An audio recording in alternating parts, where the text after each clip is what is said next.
Right, a very good evening and a warm welcome to PANDB News, coming to you live from the Federal Capital Territory, Abuja. I am Omoefe Peace of Semer. First, the headlines. Organized labor embarks on indefinite strike to press home their demand for new minimum wage and reversal of electricity tariff hike. In Kano, Nigeria Medical Association directs medical practitioners across the state to remain on duty despite the ongoing nationwide strike. On business news, Central Bank of Nigeria withdraws license of Heritage Bank. On the foreign scene, Mexico elects first female president. In sports, Super Eagles begins a first major training ahead of World Cup qualifier against South Africa. We'll bring you details of these stories and more in a moment. Do join us.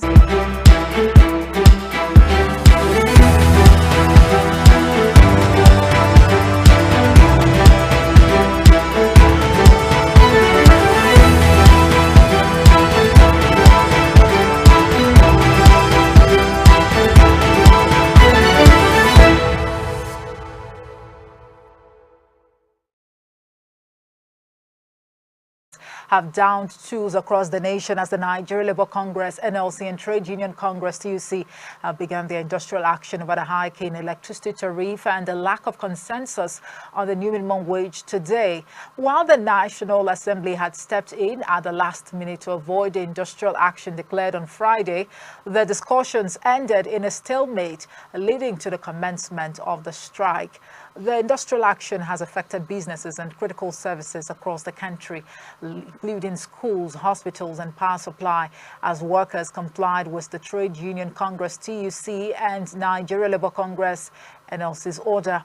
From Rivers State in the South-South region to Kaduna in Nigeria's northwest, the workers' actions grounded economic activities. Activities were halted at airports across the country, including Abuja, Port Harcourt, Kaduna, and Lagos.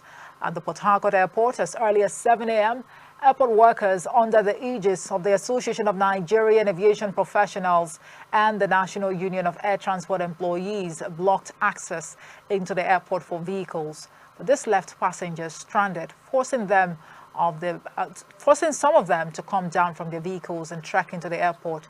However, flights haven't been disrupted, and there was a heavy security presence at the time this report was filed. Now, the Attorney General of the Federation, AGF, and Minister of Justice, Lateef Fagbemi, SAN, has faulted industrial action by the organized labor. In a letter dated June the 1st, 2024, the AGF described the strike notice by the Nigeria Labour Congress and the Trade Union Congress as premature, ineffectual, and illegal. The AGF addressed the letter to the NLC President Joe Ajaero and his TUC counterpart, Festus Osifo. The labor unions had said the current minimum wage of 30,000 naira can no longer cater to the well-being of an average Nigerian worker, lamenting that all governors are paying the current wage award, which expired by former President Muhammadu Buhari. The act should be reviewed every 5 years to meet up with contemporary economic demands of workers. Labour later handed the federal government a May 31 deadline for a new minimum wage. On the 31st of May, the workers' organs in the country declared a nationwide strike beginning from Monday, June the 3rd, 2024, over the government committee's inability to agree on a new minimum wage and reversal of electricity tariff hike. During the failed talks with the government, Labour rejected 3 government offers, the latest being 60,000 naira. Both the TUC and the NLC subsequently pulled out of negotiations, insisting on 497,000 naira as the new minimum wage. However, the AGF urged Labour to return to the negotiation table, saying that dialogue was a more progressive path to take than industrial action. Fagbemi drew the attention of the aggrieved unions to sections 41 subsection 1 and 42 subsection 1 of the Trade Dispute Act 2004 as amended, which required the NLC and the TUC to issue mandatory strike notices of a minimum of 15 days. Senate has urged the federal government to continue the payment of 35,000 naira wage award to workers following the yet-to-be-concluded negotiations on minimum wage. President of the Senate, Godswill Akpabio, said this at the end of a 4-hour closed-door meeting with leadership of the Nigeria Labour Congress and the Trade Union Congress and some ministers over planned industrial action by the union. Akpabio also appealed to the union to shelve the proposed strike action in the interest of Nigerians and the nation. Minister of Information and National Orientation Alhaji Muhammad Idris said a government's position on the wage award was that it should continue the payment until the negotiations for the minimum wage is concluded. He expressed optimism that Labour would suspend the strike following the lengthy conversation with the leadership of the National Assembly, Organized Labour and the federal government delegation. He said that Nigeria could not afford strike at this moment, given the challenges faced on the economy. Idris said all hands must be on deck to ensure prosperity of the nation, as strike was not the best option at this point. The minister said that the government was sensitive to the demand of labor and called on the unions to see reasons to heed the request of government. He said that Nigeria could not afford the payment of 9.5 trillion naira additional financial burden based on labor's demand of 494,000 naira demand made by labor as minimum wage for workers.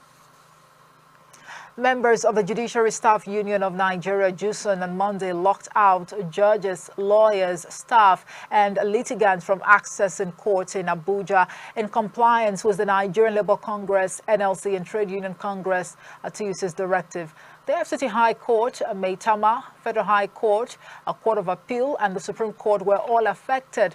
Court activities were paralyzed as JUSUN members positioned themselves outside a heavily locked gate. Private security guards and a few police officers were also sighted around the court gates as lawyers, litigants and visitors, including journalists, were not allowed entry into the court premises.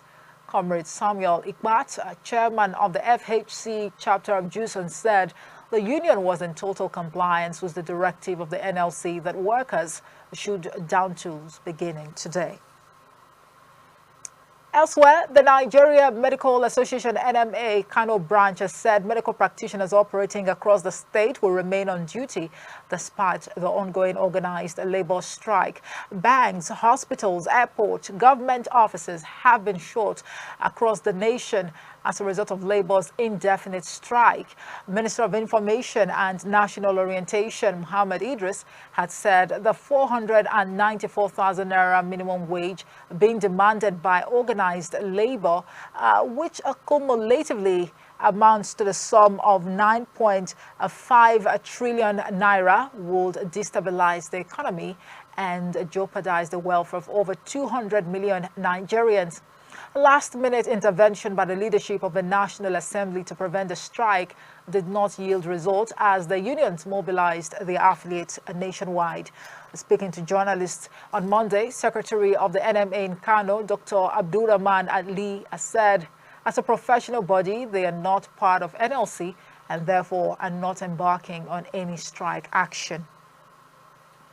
But the country has been thrown into a fresh round of blackouts over the shutdown of a national grid by aggrieved members of the labor unions. The national grid system dropped to 0 megawatts on Monday as a result of the complete disruption of power supply to all 11 electricity distribution companies in the country. A statement on Monday from the Transmission Company of Nigeria's General Manager of Public Affairs, Ndidi Mbas, said the nationwide blackout was due to staff of the TCN under the aegis of a national union of electricity workers completely shutting down all power substations across the country at approximately 2:19 a.m. on Monday, causing the national grid system to drop to 0 megawatts. At about 1:15 a.m. this morning, the Benin transmission operator under the Independent System Operations Unit of TCN reported that all operators were driven away from the control room and that staff that resisted were beaten, while some were wounded in the course of forcing them out of the control room and without any form of control or supervision. The Benin Area Control Center was brought to 0. Other transmission substations that were shut down by the labor union include the Gammo, Benin, Ayede, Olorunshogo, Akangba and Oshogbo transmission substations. Some transmission lines were equally opened due to the ongoing activities of the labor union. On the power generating side, Mbas said units from different generating stations were forced to shut down as some units of the generating plant. The organized labor has shut down all entry points of aviation agencies at the Murtala Muhammed International Airport, Ikeja, Lagos, and the Nnamdi Azikiwe International Airport in Abuja to press home their demands for the implementation of a new national minimum wage.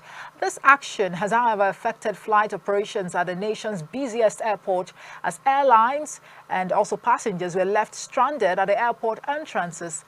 This is coming barely 24 hours after the aviation unions directed its members to withdraw services across airports in Nigeria.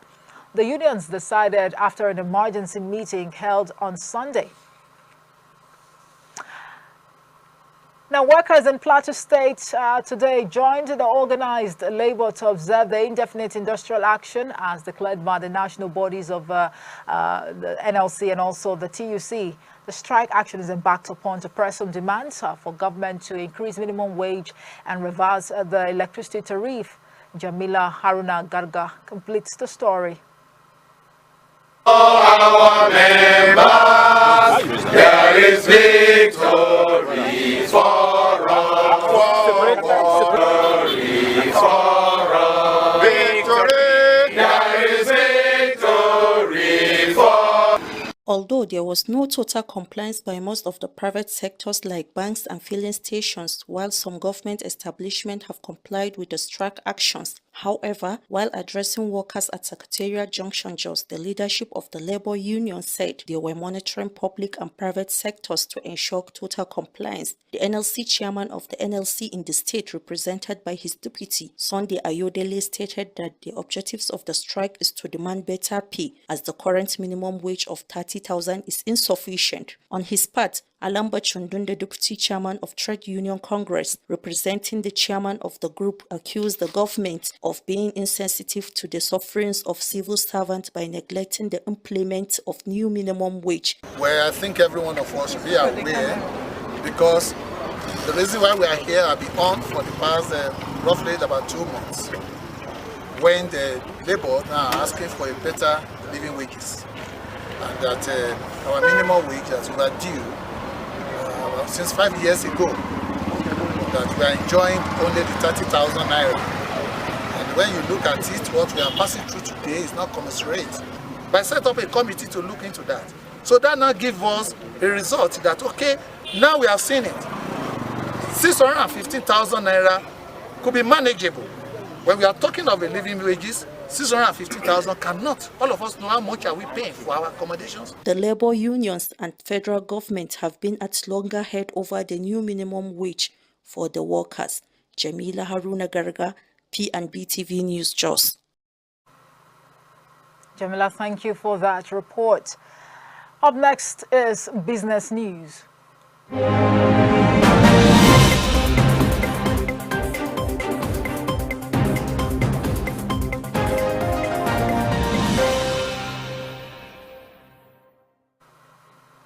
Right, talking business now. The Central Bank of Nigeria, CBN, has revoked the banking license of Heritage Bank PLC with immediate effect. A statement by the acting director, corporate communications of the Apex Bank, Hakama Ali, on Monday said the move was under its mandate to promote a sound financial system in Nigeria and in exercise of its powers under Section 12 of the Banks and Other Financial Act, both year 2020. He noted that the bank had breached Section 12, subsection 1 of both year 2020, adding that the board and management of the bank have not been able to improve the bank's financial performance, a situation which constitutes a threat to financial stability. Earlier, the CBN had engaged with the bank and prescribed various supervisory steps intended to stem the decline, but the bank continued to suffer and has no reasonable prospect of recovery, thereby making the revocation of the license the next necessary step. Consequently, the CBN said it took action to strengthen public confidence in the banking system and ensure that the soundness of the financial system is not impaired. To this effect, the CBN has appointed the Nigeria Deposit Insurance Corporation, NDIC, as the liquidator of the bank under Section 12, subsection 2 of both year 2020. In the meantime, the Nigeria Deposit Insurance Corporation says it has commenced liquidation of Heritage Bank PLC, and the IC assured all that it would pay depositors of the failed bank 5 million naira insured deposit.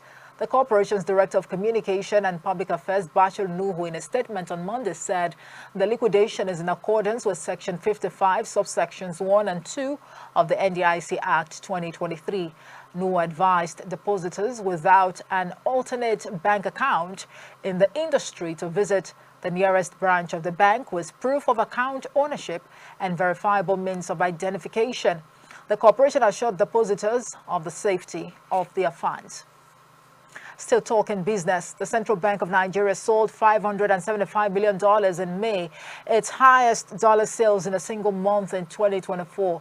This is according to data obtained from FMDQ Securities Exchange and reported by Business Day on Monday. This amount exceeds the combined total of $151 million in April and $189 million in March. Despite this increase, the CBN's sales only accounted for 6.6% of a total market turnover in May. The bank's intervention came as foreign investment inflows slowed, caused by the instability of the naira and ongoing inflation. The CBN's move is aimed at boosting dollar supply in the market and easing pressure on the foreign exchange market. According to the report, the CBN sold dollars on 3 occasions last week, with a single-day high in 2024 coming on Wednesday, May the 29th, when it sold $141 million. The bank's intervention did not have a lasting impact on the naira, which ended the week in worse shape than it began. It noted that foreign investors have grown cold feet towards Nigeria due to the naira instability, with investor inflows into the forex market falling nearly 20% in April. From the world of business, let's head on to the international front.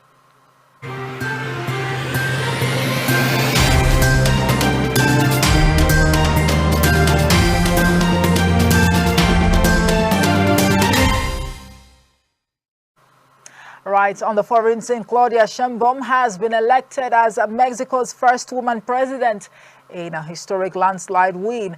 Mexico's official electoral authorities said preliminary results showed the 61-year-old former mayor of Mexico City winning between 58% and 60% of the vote in Sunday's election. That gives her a lead of about 30 percentage points over her main rival, a businesswoman Xochitl Galvez. Ms. Sheinbaum will replace her mentor, outgoing President Andres Manuel López Obrador, on October 1. Ms. Sheinbaum, a former energy scientist, has promised continuity, saying that she will continue to build on the advances made by Mr. López Obrador, further building on the welfare programs which have made the outgoing president very popular. In her victory speech, she also highlighted what has set this Mexican election apart from previous ones. She told her cheering voters that for the first time in 200 years of the Mexican Republic, she has become the first woman president of Mexico. She said it was an achievement not just for her, but for all women. Still on the foreign scene, after suffering a stunning blow in last week's election, South Africa's ruling African National Congress, ANC, has begun closed-door negotiations with its political opponents to begin talks about forming a coalition government. On Sunday, the Electoral Commission, IEC, announced that elections in South Africa were free and fair, but with no single party gaining an outright majority. The final election results confirmed the ANC's decline in support to just more than 40% of the vote, far less than the absolute majority it had for the past 30 years after bringing about an end to apartheid. Parties have a 2-week deadline to elect a president, and analysts said the ANC would likely need to concede to an array of demand to bring others on board for a coalition government. The ANC held a meeting of its national leaders on Saturday where they discussed coalition permutations and the possibility of forming a government of national unity. As such, an arrangement would be reminiscent of the era of former President Nelson Mandela, who led a government of national unity from 1994 until 1997. Mandela was the president with F.W. de Klerk, the last apartheid prime minister, as his deputy. Leaders of the Inkatha Freedom Party, IFP, were part of the cabinet. From the foreign scene now, let's head on to the world of sports.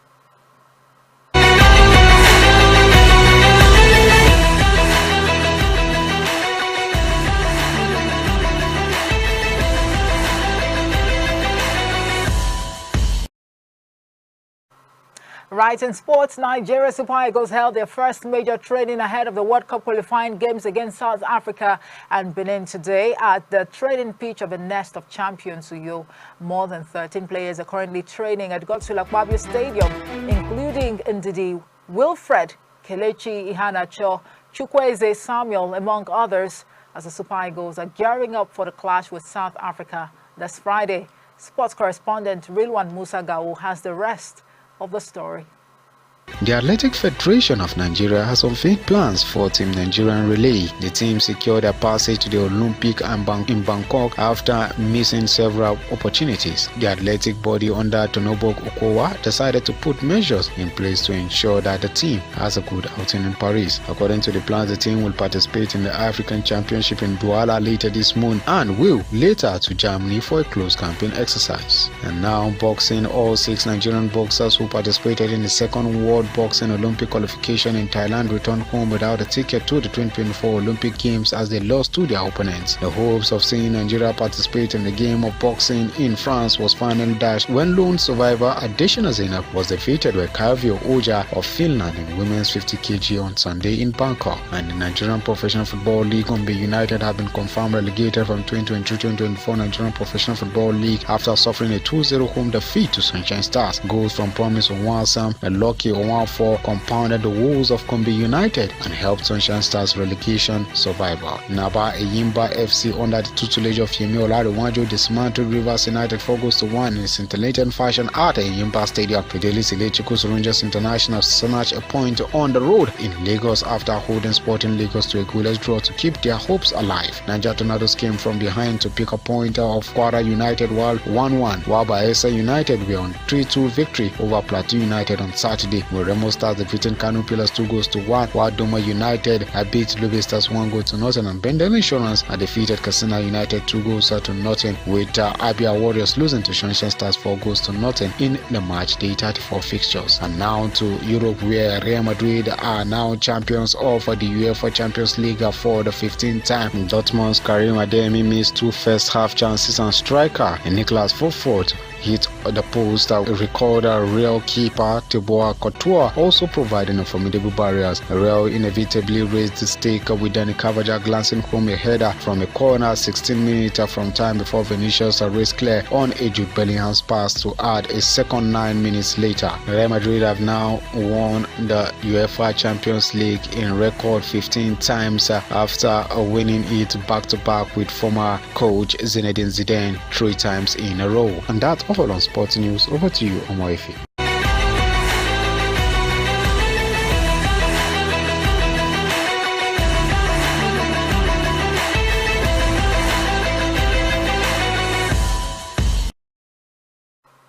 Many thanks, Real One. And now, weather report.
All right, this brings us to the end of the news tonight. But just before I go, a recap of the news. You heard that organized labor today began an indefinite strike to press home their demand for a new minimum wage and reversal of electricity tariff hike. In Kano, Nigeria Medical Association has directed medical practitioners across the state to remain on duty despite the ongoing nationwide strike. On business news, Central Bank of Nigeria has withdrawn the license of Heritage Bank over non-compliance with the country's banking rules. On the foreign scene, Mexico has elected Ms. Claudia Sheinbaum as its first female president. And in sports, Super Eagles has begun first major trading ahead of World Cup qualifier against South Africa. That's it for tonight. Thank you so much for watching. From all of us right here, it's bye for now.